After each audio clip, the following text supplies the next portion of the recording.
তার প্রতি সবসময় আমার দোয়া থাকবে এবং আমি সবসময় চাইব সেই জায়গাটাকে সুন্দর করে ধরে রাখুক। এবার শাকিব খানের বরবাদ সিনেমা দেখে শাকিব খানকে নিয়ে প্রশংসা করলেন চিত্রনায়ক রুবেল। আমি দেখেন সাকিব আমার ছোট ভাই, অনেক ওকে আদর করি, আবার দু এক সময় সত্যি কথা আমি সাকিবের ব্যাপারে অনেক সত্যি কথা বলে দিয়েছি। নায়ক রুবেল বলেন, দেখেন সাকিব আমার ছোট ভাই, ওকে আমি আদর করি, মাঝে মাঝে সাকিবের আমি দু একটা সত্যি কথা বলে দিয়েছি।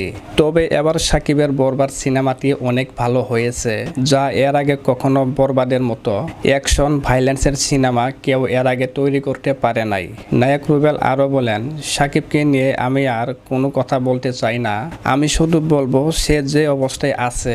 আমি বিশ্বাস করি উপরওয়ালার অবশ্যই তার আশীর্বাদ পুষ্ট আছেন, নাহলে আল্লাহ তাআলা তাকে সেই জায়গায় নিতেন না। তিনি আরও বলেন, সাকিবের প্রতি আমার সবসময় দোয়া থাকবে এবং আমি সবসময় চাইব সে জায়গাটাকে সুন্দর করে ধরে রাখুক এবং এটাকে যাতে আরও ছড়িয়ে দেওয়া যায়।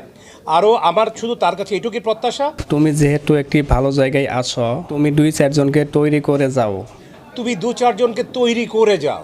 আসলে গায়েস শাকিব খানের বরবাদ সিনেমার বাজেট যেরকম বেশি, ছবির যেরকম কোয়ালিটি, অ্যাকশন ভাইলেন্সও এরকম বেশি।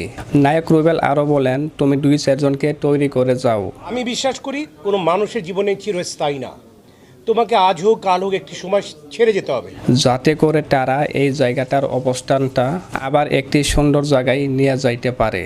এইটুকু শুধু তার কাছে প্রত্যাশা। তো গাইস, শাকিব খানকে নিয়ে নায়ক রুবেলের বক্তব্য শুনে আপনাদের কি মন্তব্য অবশ্যই কমেন্ট বক্সে কমেন্ট করতে ভুলবেন না। আর আমার চ্যানেলে নতুন দর্শক হয়ে থাকলে এখনই চ্যানেলটি সাবস্ক্রাইব করে রাখুন পরবর্তী এইরকম আরও নতুন ভিডিও আপডেট পাওয়ার জন্য।